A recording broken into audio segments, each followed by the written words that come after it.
बज रहे थे। हेतराम की तीनों बेटियां गहरी नींद में सो रही थी, लेकिन हेतराम और उन बच्चियों की सौतेली माँ माया तो उन बच्चियों को हमेशा के लिए सुलाने का प्लान बना रहे थे और इसकी व्यवस्था उन्होंने कर ली थी। हमारा काम तो हो जाएगा ना? अरे 100% होगा। मेरे सांप का कांटा पानी नहीं मांगता। कल सुबह ये तीनों की तीनों यमराज के पास होंगी। उसके बाद उस सपेरे ने अपने पिटारे से सांपों को निकाला और उन्हें छोड़ दिया। सांप उन बच्चियों के बिस्तर की ओर बढ़ने लगे। वो तीनों छोटी बच्चियां आने वाली मौत की आहट से बेखबर थी। उन सांपों ने एक एक करके तीनों को काट दिया। सांप के काटने से तीनों की तीनों बच्चियां, जिसमें एक बच्ची तो सिर्फ 2 महीने की थी, तड़पने लगी। उनके मुंह से झाग निकलने लगा। देखा, आपका काम हो गया। वाह, मजा आ गया। तीनों की तीनों का राम नाम सत्य हो गया। उसके बाद हेतराम अपनी पत्नी माया और उस सपेरे के साथ बाहर निकल गया। वे सभी आश्वस्त थे कि उन्होंने उन बच्चियों से पीछा छुड़ा लिया है, लेकिन उन बच्चियों को बचाने के लिए कोई उनके कमरे में धीरे धीरे प्रवेश कर रहा था। और ये कोई और नहीं, एक नागिन थी जिसके दोनों तरफ सिर थे। 2 सिर वाली नागिन उन बच्चियों के पास जाकर खड़ी हो जाती है। वो बच्चियां अब भी छटपटा रही थी और उनके मुंह से झाग निकला जा रहा था। कितना बुरा हाल कर दिया है उन राक्षसों ने मेरी बच्ची का। राक्षस है वो, राक्षस। उसके बाद वो नागिन अपने दोनों मुंह से उन बच्चियों का विष चूसने लगती है। कुछ ही देर बाद वो सारी की सारी बच्चियां शांत हो जाती हैं। उसके बाद वो नागिन उन बच्चियों के गाल पर अपने हाथ फेरती है और सबसे छोटी बच्ची को गोद में उठा लेती है। मेरे रहते हुए मेरी बच्चियों का कोई बाल विवाह नहीं कर सकता, कोई नहीं। नागिन के रूप में उन बच्चियों को बचाने वाली कोई और नहीं, उनकी माँ सुमित्रा थी। सुमित्रा का पति हेतराम बहुत ही जालिम किस्म का आदमी था। वो करता धरता तो कुछ नहीं था, सारा दिन शराब के नशे में टुन रहता। उसे सुमित्रा और उसकी तीनों बेटियों से बहुत नफरत थी। वो एक लड़का चाहता था, लेकिन सुमित्रा ने 1 महीने पहले फिर से एक लड़की को जन्म दे दिया था और उसी दिन उसने तय कर लिया था कि एक तो ये और इसकी 2 बेटियां पहले से ही मुफ्तखोर थी घर में, और अब ये एक और आ गई। मुझे इन चारों को ठिकाने लगाना होगा। हेतराम ने अपनी बीवी और बच्चियों को मारने का प्लान बनाया। एक रात की बात है, जब उसकी पत्नी और बेटियां गहरी नींद में थी, तभी वो हाथ में जलती मशाल लेकर घर के उस कमरे में पहुंचा जहां वो सभी सोई हुई थी। आज इन चारों को इस आग में झोंक कर मार दूंगा और फिर नई जिंदगी शुरू करूंगा। हेतराम ने जलती हुई मशाल कमरे के बिस्तर पर फेंकी और वहां से निकल गया। पल में ही उस कमरे में आग लग गई। आग की जलन से सभी की नींद खुल गई। हे भगवान, ये आग कहां से लग गई? सुमित्रा की बेटियां रीमा और सीमा आग की तपिश के कारण जोर जोर से चिल्लाने लगी और वो छोटी सी मासूम गुड़िया तो जोर जोर से रोने लगी। माँ बचाओ, माँ बचाओ। सुमित्रा ने अपनी दुधमुही बच्ची को गोद में उठाया और अपनी दोनों बेटियों के शरीर पर मोटा चादर बांधा और आग से लड़ती हुई उन्हें बाहर ले आई। उसने अपनी बेटियों की जान तो बचा ली, लेकिन खुद आग से बुरी तरह से झुलस गई और उसकी मौत हो गई। माँ दीदी, माँ को क्या हो गया है? क्या हो गया माँ को? अपनी माँ के जले हुए शरीर से लिपटकर वे सभी रोती रही। उधर थोड़ी दूर पर छिपे बैठे हेतराम ने जब देखा कि उसकी बच्चियां जिंदा है तो अरे, ये मनहूस मौत कैसे गई? पता नहीं क्या खाकर इसकी माँ ने इन्हें पैदा किया है। हालांकि हेतराम को इस बात की खुशी थी कि उसकी पत्नी मर गई है। सुमित्रा की मौत के 3 दिन बाद ही उसने माया के साथ शादी कर ली और उसे घर ले आया। जुल्म करने में माया हेतराम से कई कदम आगे थी। जिस दिन वो घर में आई उसी दिन उसने अपना उग्र रूप उन बच्चियों को दिखाना शुरू कर दिया। क्या बोला था मैंने तुम्हें? क्या बोला था? जी, पानी गर्म करने को कहा था। तो फिर किया क्यों नहीं? बिजली चली गई थी। अरे कामचोर, बिजली चली गई थी तो लकड़ी काट कर लाती, उस पर पानी गर्म करती। अभी क्या थी? तुम तीनों जंगल से लकड़ियां काट कर लाओ और पानी गर्म करो। वो बच्चियां बेचारी तुरंत जंगल की ओर लकड़ियां काटने निकल गई। उन्हें तो पता ही नहीं था कि आखिर उनकी सौतेली माँ को इतनी भीषण गर्मी में पानी क्यों गर्म करना था। बहरहाल वो बच्चियां जंगल से लकड़ी काट कर ले आई। इतनी देर कहाँ लगा दी तुम लोगों ने? 5 मिनट के काम में 2 घंटा लगा दिया तुम लोगों ने। माँ, वो जंगल दूर है ना, जाने में ही तो 1 घंटा लग जाता है। जबान लड़ाती है मुझसे, जबान लड़ाती है। हाँ, रुक, आज मैं तुम लोगों को बताती हूँ कि मुझसे यानी माया से जबान लड़ाने का क्या अंजाम होता है। माया ने उन बच्चियों से कहा कि वो बड़े से पतीले में पानी गर्म करे। जब पानी पूरी तरह खौलने लगा तो माया ने हेतराम को आवाज दी, सुनिए जी, आपकी बच्चियां बहुत जबान लड़ाती हैं। इससे पहले कि इनकी आदत और बिगड़ जाए, इन्हें सबक तो सिखाना चाहिए ना। उसके बाद माया ने एक एक कर तीनों बच्चियों को उस खौलते हुए गर्म पानी की बड़ी सी कढ़ाई में डाल दिया। तीनों की तीनों जलन के कारण कराहने लगी। रीमा और सीमा की गोद में एक छोटी सी गुड़िया भी लगातार रोई जा रही थी। बहुत जलन हो रहा है, दीदी बचा लो, बहुत जल रहा है। वो बेचारी दर्द से करा रही थी और इधर माया और हेतराम ठहाके लगाकर हंस रहे थे। इन्हें तड़पता देख कितना मजा आ रहा है जी। बहुत मजा, इतना मजा तो मुझे कभी नहीं आया। हेतराम और माया हंसते हुए वहां से चले गए। सीमा, रीमा और गुड़िया रो रही थी, लेकिन कोई और था जो अपनी बच्चियों को ऐसी हालत में देखकर बहुत परेशान था और वो रो रो कर स्वर्गलोक में अपनी बात भगवान शंकर से कह रहा था। और वो कोई और नहीं, उन बच्चियों की माँ सुमित्रा थी। क्यों भगवान, क्यों मेरी बच्चियों के साथ ये जुल्म हो रहा है? क्यों आपने मुझे समय के पहले अपने पास बुला लिया? देख रहे हैं ना मेरी बच्चियों की कैसी हालत हो गई है। अरे कुछ कीजिए भगवान, कुछ कीजिए। एक माँ को इतना निर्बल तो मत बनाइए। बेटी, तुम परेशान मत हो, जाओ और तुम अपनी बच्चियों की रक्षा करो। मैं तुम्हें नागिन के रूप में धरती पर भेज रहा हूँ, लेकिन तुम साधारण नागिन नहीं होगी, तुम्हारे 2 सिर होंगे। तुम दोनों ओर से देख सकोगी, चाहे कोई पीछे से वार करे या आगे से, तुम सभी का मुकाबला करने में सक्षम होगी। और हाँ, तुम्हारे दोनों सिर पर एक एक कीमती और जादुई नागमणि होगी, जिसका सहारा लेकर भी तुम अपनी बच्चियों की मदद कर सकती हो। सुमित्रा उसी समय नागिन रूप में धरती पर पहुंची और नागमणि के प्रभाव से कढ़ाई के गर्म पानी को बिल्कुल ठंडा कर दिया। यही नहीं, उसने अपनी शक्ति से अपनी बेटियों के सारे घाव को भर दिया। उन बच्चियों ने जब उस 2 सिर वाली नागिन को देखा तो पहले तो वो डर गई, लेकिन फिर 2 सिर वाली नागिन के रूप में सुमित्रा ने उनसे कहा, डरो मत बेटी, डरो मत, मैं हूं ना। आज के बाद कोई भी मुसीबत हो, कितना भी बड़ा संकट हो, मैं आऊंगी तुम्हारे पास, अपनी बेटियों के पास। रीमा और सीमा कुछ समझ पाते तभी हेतराम और माया की आवाज सुनाई दी। 2 सिर वाली नागिन वहां से गायब हो गई। हेतराम और माया ने जब उन बच्चियों को जीवित देखा तो, हैं? ये क्या है? हमें तो लगा था कि अब तक इनकी हड्डियां तक गर्म पानी में जल गई होंगी, लेकिन ये तो जिंदा है। अरे लड़कियों, तुम लोग कोई काला जादू जानती हो क्या? हैं? इस घटना के बाद भी कई बार हेतराम और माया ने अपनी बच्चियों को मारने की कोशिश की, लेकिन हर बार सुमित्रा उन्हें बचा लेती। आज भी सुमित्रा ने नागिन के रूप में आकर अपनी बच्चियों को बचा लिया था। अगली सुबह जब माया और हेतराम ने रीमा, सीमा और गुड़िया को जिंदा देखा तो, पता नहीं कौन सा अमृत पिया इन लड़कियों ने, मरती ही नहीं। हमने इतनी कोशिश की, लेकिन पता नहीं ये कैसे बच जाती है। सुनो माया, इन्हें मारने का ख्याल छोड़ते हैं और तीनों की तीनों को घर से निकाल देते हैं। यहाँ तो इन्हें मुफ्त का खाना मिल रहा है, लेकिन बाहर तो वो उन्हें मिलने से रहा है। देखना, एक दिन तीनों की तीनों भूख से तड़प तड़प कर मर जाएंगी। हैं? माया और हेतराम ने उन बच्चियों को मार मार कर उस दिन घर से बाहर निकाल दिया जब बाहर तेज बारिश हो रही थी। वो बच्चियां रोती रहीं, गिड़गिड़ाती रहीं, लेकिन उन पर इसका कोई प्रभाव नहीं पड़ा। बारिश में भीगती और रोती हुई वो जा रही थी। तभी 2 सिर वाली नागिन के रूप में सुमित्रा वहां आई और, मैंने कहा था ना, मैं कभी भी तुम्हें अकेला नहीं छोड़ूंगी, फिर तुम लोग क्यों रो रही हो? माँ के सामने बच्चे रोए, ये कोई माँ बर्दाश्त नहीं कर सकती। पर अब हम कहाँ जाएंगे? हमें तो घर से निकाल दिया गया है। घर? वो घर नहीं था, वो नरक था। घर मैं बनाकर देती हूँ तुम्हें। उसके बाद उस नागिन ने अपने नागमणि के जादू से एक बड़ा सा घर बना दिया। रीमा, सीमा, सुनो, आज से तुम लोग इसी घर में रहोगी। और हाँ, ये जो मेरे सिर के आगे भाग में नागमणि है ना, तुम लोग इसे निकाल लो। तुम इससे जो मांगोगी वो मिलेगा। तुम इस नागमणि को संभाल कर रखना। रीमा और सीमा बड़े से आलीशान घर में रहने लगे। उन्होंने नागमणि की मदद से एक बड़ी सी दुकान खोली। वो दुकान खूब चलने लगी। नागमणि की शक्ति से धीरे धीरे वो तरक्की करने लगी और जल्द ही उनकी गिनती शहर के अमीर लोगों में होने लगी। उधर हेतराम और माया को जब ये सब पता चला तो उन्हें बहुत आश्चर्य हुआ कि आखिरकार वो बच्चियां इतनी अमीर कैसे हो गईं।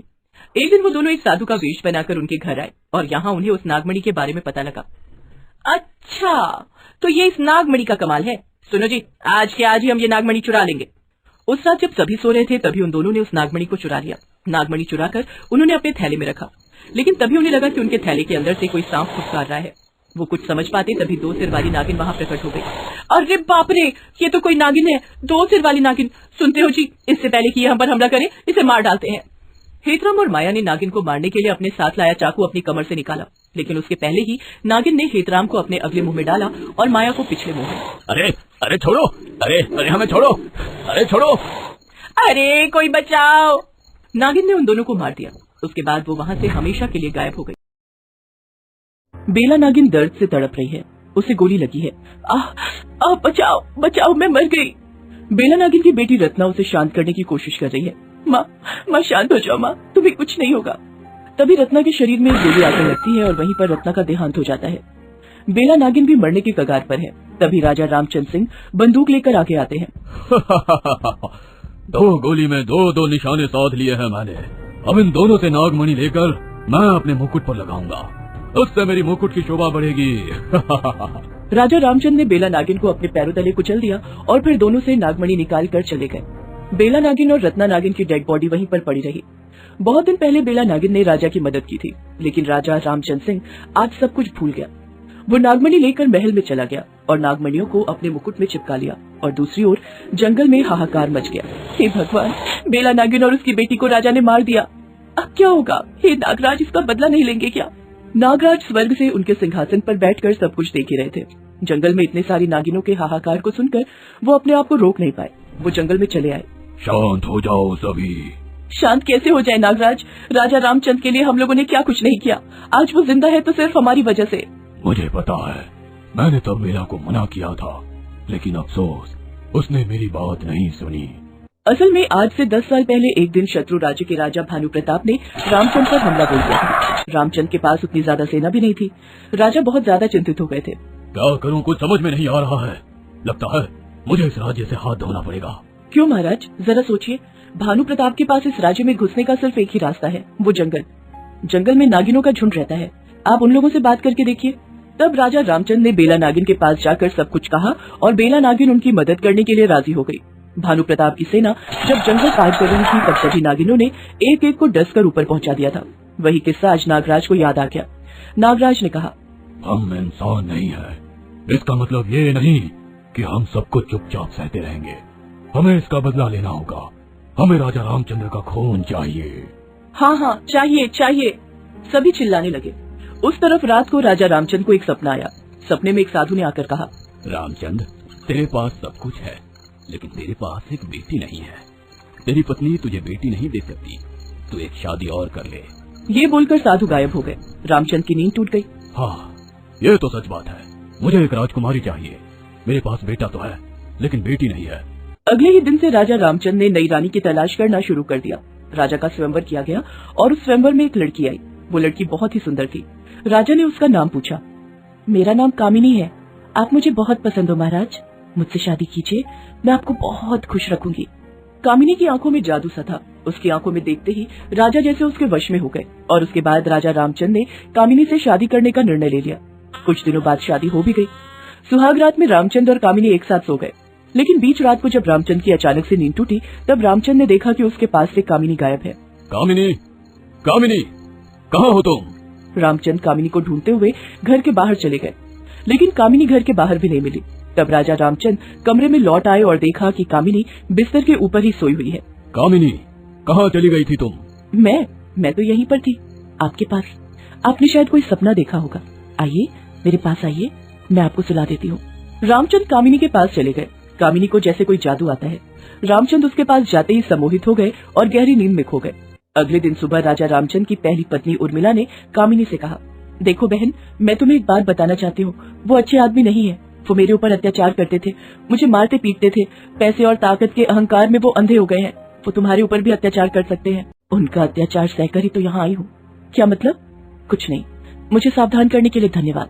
चिंता मत कीजिए, 1 साल बाद उन्हें उचित शिक्षा मिल जाएगी। मतलब? तुम हो कौन? कामिनी असल में कौन है ये किसी को नहीं पता। राजा रामचंद्र कामिनी के प्यार में इतना खो गए थे कि उसके परिवार के बारे में पूछना ही भूल गए। कामिनी भी यही चाहती थी। वो बस राजा के मुकुट की ओर देखती रही। मुकुट की 2 नागमणियां कितनी खूबसूरत हैं। कहाँ से मिली आपको? शिकार करके मिली है मुझे। 2 नागिनों को मार के मिली है। राजा हंसते रहे और कामिनी का गुस्सा बढ़ता गया। कुछ दिनों के अंदर ही कामिनी गर्भवती हो गई। कामिनी को जब ये पता चला तब वो बहुत खुश हुई। अब आएगा मजा, सब कुछ प्लान के मुताबिक ही चल रहा है। रात को कामिनी राजा रामचंद्र को गहरी नींद में सुलाकर महल से बाहर निकल गई। वो जंगल में चली गई और तभी उसके सामने नागराज प्रकट हो गए। प्रणाम नागराज, हमने जो प्लान किया था वही हो रहा है। मैं गर्भवती बन गई हूँ। अब हमें बदला लेने से कोई नहीं रोक सकता। बहुत अच्छी बात है बेला नागिन। बदला लेते ही तुम फिर से बेला नागिन बन जाओगी। आज से 9 महीने बाद तुम रत्ना नागिन को जन्म दोगी और आज से 9 महीने बाद नए साल की शुरुआत होगी। उस नए साल में हम सब नई शुरुआत करेंगे। हाँ नागराज, मैं भी अब नए साल का ही इंतजार कर रही हूँ। ये बोलकर कामिनी चली गई। असल में नागराज ने बेला नागिन की आत्मा को कामिनी का रूप दे दिया था और खुद साधु का रूप लेकर राजा रामचंद्र के सपने में जाकर दूसरी शादी करने के लिए बोला था। और फिर कामिनी स्वयंवर सभा में गई और राजा से शादी भी कर ली। ये सब कुछ एक प्लान है राजा से बदला लेने का। दिन बीतते गए। राजा रामचंद्र का अत्याचार लोगों पर बढ़ता गया। राजा ने अपनी पहली पत्नी उर्मिला पर भी बहुत बार हाथ उठाया।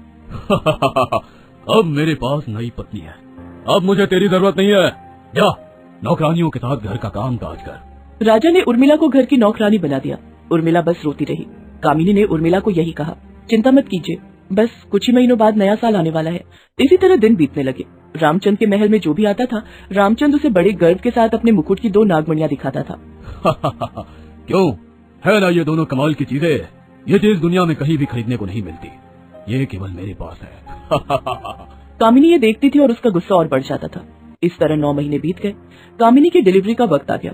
उसके पेट में दर्द होने लगा। राजा ने दाईमा को बुलाया। रानी साहिबा की डिलीवरी का वक्त आ गया है महाराज, आप थोड़ा बाहर जाइए। नहीं, महाराज को रहने दीजिए, उनकी पहली बेटी होगी, वो देखकर खुश हो जाएंगे। हाँ, मैं यहीं पर रहूंगा। दाईमा ने डिलीवरी शुरू कर दी। राजा मन ही मन बहुत खुश थे। कुछ ही देर में कामिनी को एक बेटी हुई। मुबारक हो, आपको बेटी हुई है। बहुत अच्छी बात है। जरा मेरी बेटी को मेरे गोद में तो दो। राजा रामचंद्र ने अपनी बेटी को जैसे ही गोद में लिया वैसे ही वो तुरंत एक नागिन में बदल गई और उसने राजा को डस लिया। अरे बाप रे, काट लिया, मुझे काट लिया। कामिनी जोर जोर से हंसने लगी। यह किसको जन्म दिया है तुमने? कौन हो तुम? तभी कामिनी भी एक नागिन में बदल गई। पहचान रहा है मुझे? मैं बेला नागिन और मैं रत्ना नागिन। हम दोनों को मारकर ही तूने वो नागमणि अपने मुकुट पर लगाई है ना, आज तेरी खैर नहीं। राजा रामचंद्र मदद मांगते हुए चिल्लाने लगा, लेकिन किसी ने उसकी मदद नहीं की। बेला नागिन और रत्ना नागिन ने उसे जकड़ लिया और उसे बार बार डसने लगे। राजा रामचंद्र सिंह वहीं पर अपनी जान दे बैठा। बेला नागिन और रत्ना नागिन ने अपना बदला ले लिया, दोनों को मुक्ति मिल गई।